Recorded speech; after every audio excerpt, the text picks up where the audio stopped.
हाँ, question number अब 111 से लेकर के 122 तक। ठीक है, 111 कहता है निम्नलिखित में से कौन 1948 में स्थापित हिंदू मजदूर सभा के संस्थापक थे। तो 111 का डी आंसर सही है, अशोक मेहता, टी.एस. रामानुजन और जी मेहता। 112 में चलिए, ये 112 कहता है कि निम्नलिखित विदेशी यात्रियों में से किसने भारत के हीरों और हीरे की खदानों की विस्तृत रूप से चर्चा की है। तो 112 का बी, जॉन बैप्टिस्ट टेवरनियरनी। 113 में चलिए, ये 113 क्या कहता है, सो ध्यान से देखिए। 113 कहता है कि लॉर्ड वेलेस्ली द्वारा लागू की गई सहायक संधि व्यवस्था के बारे में निम्नलिखित में से कौन सा कथन लागू नहीं होता। तो 113 का आंसर जो है सी सही है, कंपनी के लिए एक नियम आय का प्रबंधन करना, ये नियम लागू नहीं होता, बाकी सारे नियम लागू होते हैं। ठीक है, बाकी भारतीय रियासतों के ऊपर ब्रिटिश सर्वोच्चता स्थापित करना, भारत को नेपोलियन के खतरे से सुरक्षित कर रखना, दूसरों के खर्च पर एक बड़ी सेना बनाए रखना, ये सब तीनों के तीनों सही हैं और सी वाला जो है वो सही नहीं है, इसलिए इसका आंसर सी। अब 114 नंबर में आ जाइए।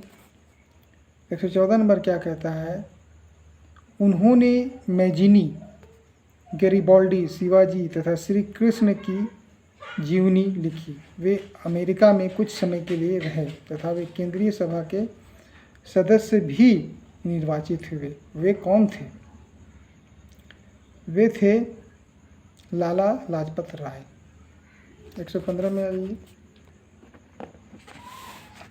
115 कहता है कि संथाल विद्रोह के शांत हो जाने के बाद औपनिवेशिक शासन द्वारा कौन से उपाय किया गया या किए गए। तो 115 का जो है सी आंसर सही है, यानी 1 और 2 दोनों।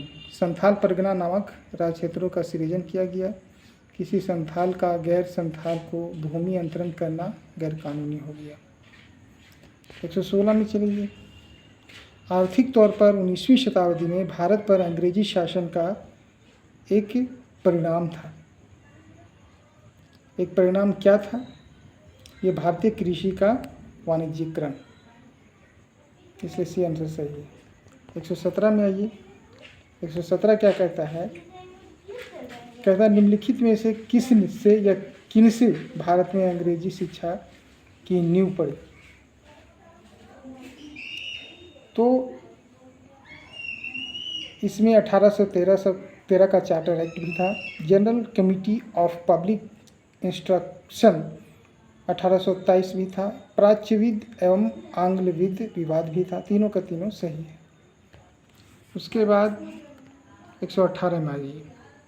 118 क्या कहता है? 1920 में निम्नलिखित में से किसने अपना नाम परिवर्तन कर स्वराज्य सभा रख लिया। तो ये थे all India home rule league, इसी ने ही अपना नाम 1920 में स्वराज्य सभा रख लिया। 19 में आ जाइए। 119 क्या कहता है, सो ध्यान से देखिए। निम्नलिखित में से कौन सी घटना सबसे पहले हुई। तो सबसे पहले हुई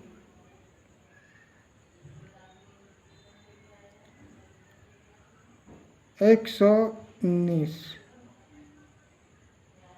दीनबंधु मित्र ने नील दर्पण का लेखन किया, सबसे पहले यही हुई, बी आंसर। उसके बाद आइए मिलाने वाला है। मिलाने वाला क्या है? भारत में औपनिवेशिक शासन के दौरान शैक्षणिक संस्थाओं के संदर्भ में निम्नलिखित युगों पर विचार किए। संस्थान कहाँ है, संस्थापक कौन? बनारस का Sanskrit college, Calcutta Madrasa, fort William college. ठीक है, तो इसका आंसर केवल 2 वाला सही है। कलकत्ता मदरसा जो है वारेन हेस्टिंग्स ने किया था। ये सही है, बाकी सब गलत है। 121 में चलिए, ये 121 का कहता है वुड डिस्पैच के बारे में निम्नलिखित में से कौन से कथन सत्य है। वुड डिस्पैच से क्या था?